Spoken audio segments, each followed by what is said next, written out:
Hello, this is Elliot Robinson with the R3 podcast and the Creative Tension podcast. I have a scenario I want to run by you.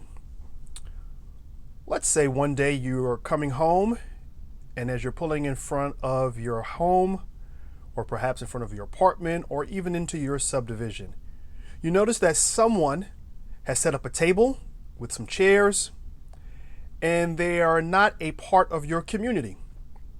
But they have some signs that are somewhat offensive. And in that sign, they're inviting you to discuss. Now, they have trespassed on your property, and they are now asking you to engage with them about topics that you do not want to discuss. And then they have the audacity to act as if they are offended that you don't want to talk to them about topics that you don't want to discuss when you haven't even invited them onto your property in the first place. Well, guess what? That same scenario has happened to the students, faculty, and administration at Tennessee State University.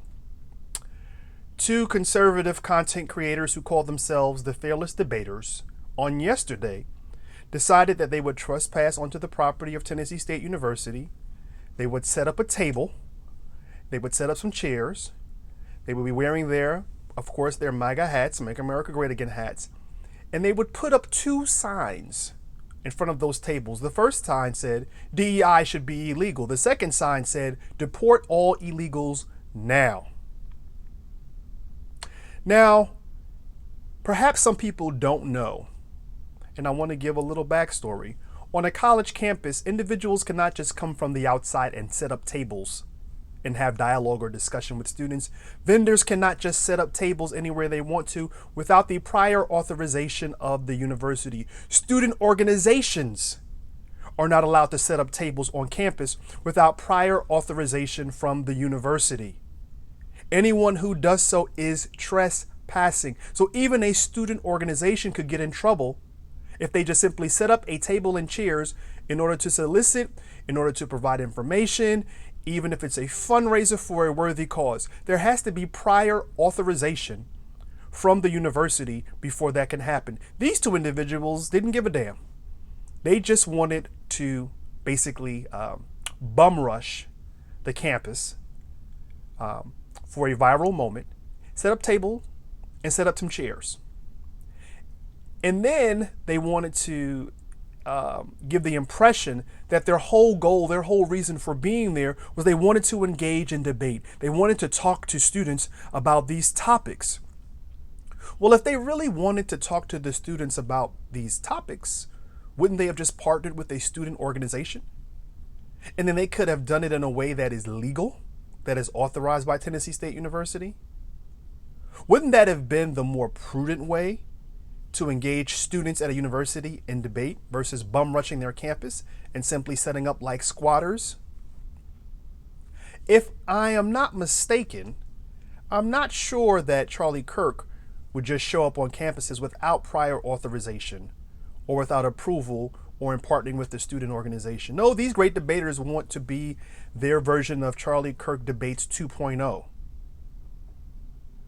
The problem is, what they did yesterday was illegal. They want to say that they were just trying to spawn healthy debate, healthy conversation on these topics. Well, if you want to have debate and healthy conversation on two particular topics, why in the hell would you have DEI should be illegal and deport all illegals now at a historically black college and university? You are not coming there for debate and healthy, respectful conversation. They were coming there to create conflict. They were going there in order to induce some type of confrontation with the students, realizing that it is in hell of offensive with the current attacks on diversity, equity, and inclusion to then have a sign up that says DEI should be illegal. If they were being honest about their intent, they were being truthful about why they were being there, they would simply have a sign that said, let's discuss DEI, let's discuss immigration. Those things are actually inviting conversation.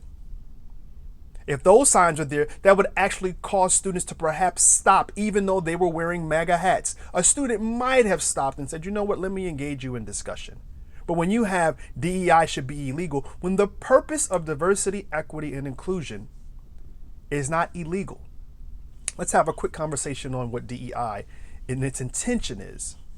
Anyone who knows anything about hiring practices, promotions in corporate America, in the nonprofit world, everyone knows that people who hire tend to hire people who are like them or who are where they are from.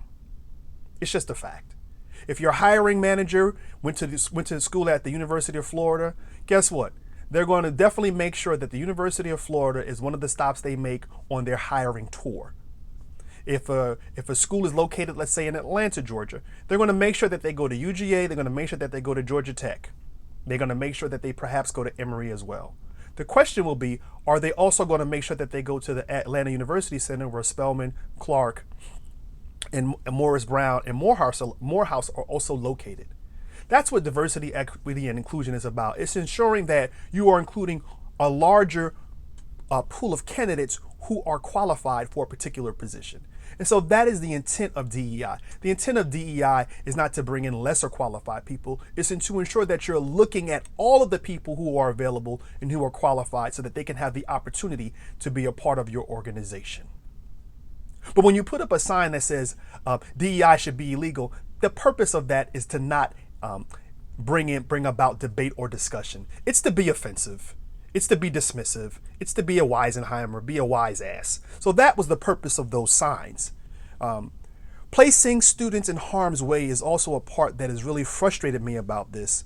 And I'll say this up front. One, they set up their table and chairs in front of the girls' dorm. So you're going to basically have the possibility of more copycats, grown-ass men coming on the college campuses in a very disrespectful and illegal manner, interrogating, harassing, being belligerent towards students. In this instance, they probably engaged or interacted or had proximity to more women students than they did to men because they were set up in front of a women's dorm, two grown-ass men who shouldn't have been on campus in the first place. People in the comments are threatening in the comments, and so this group, the debaters, they posted some well-curated clips, of course, on their IG page because that really was the whole intent of what they were doing. And you have people in the comment section talking about, this is a great idea.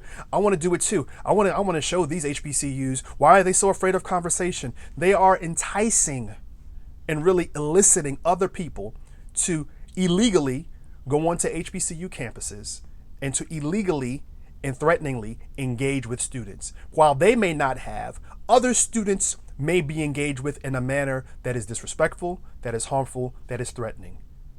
And it really elevates the level of aggression and the level of violence being targeted at HBCUs. And my issue with this is that, one, HBCUs have nothing to do with the killing of Charlie Kirk.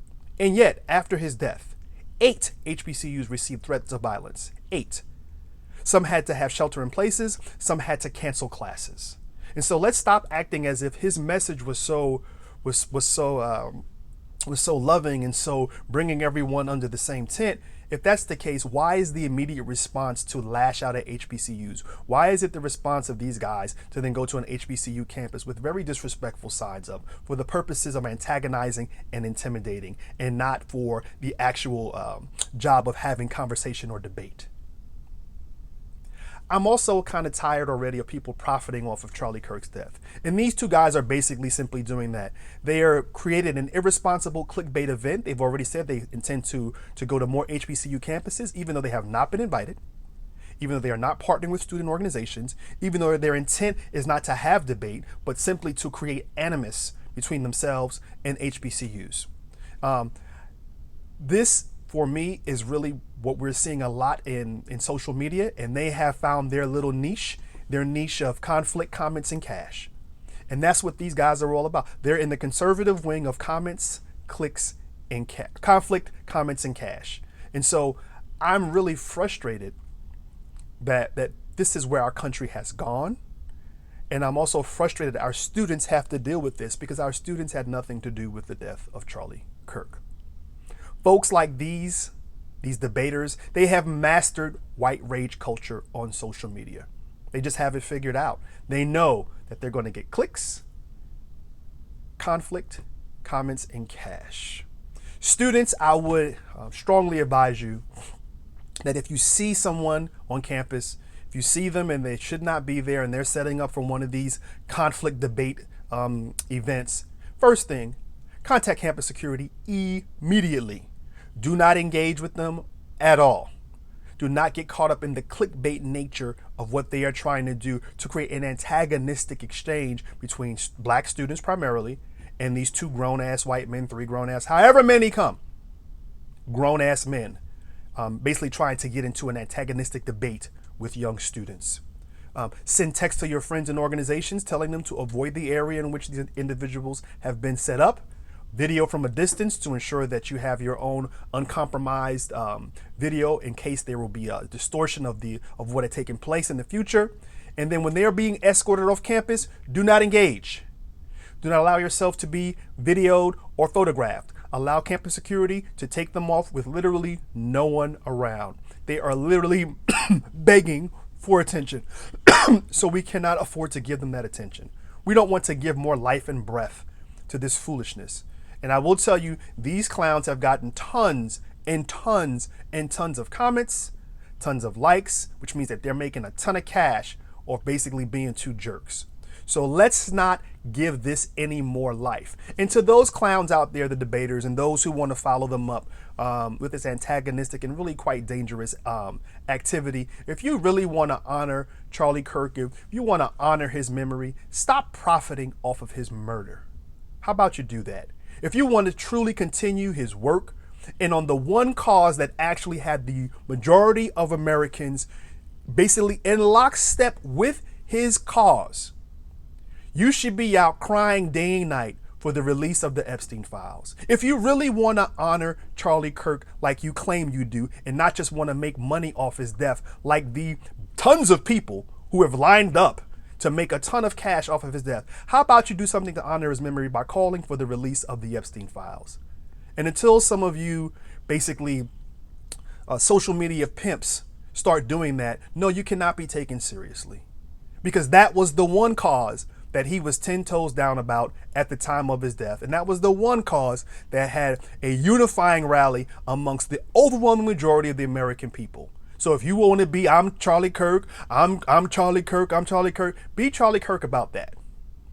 And stop being Charlie Kirk about the ways that you can make money off how that man died. Otherwise, I just simply want to say, keep our children out of your profit grab and go after the man who likes to grab them by the pussy. How about you do that? This is Elliot Robinson with the R3 podcast and the Creative Tension podcast. Until next time, take care. I'm out.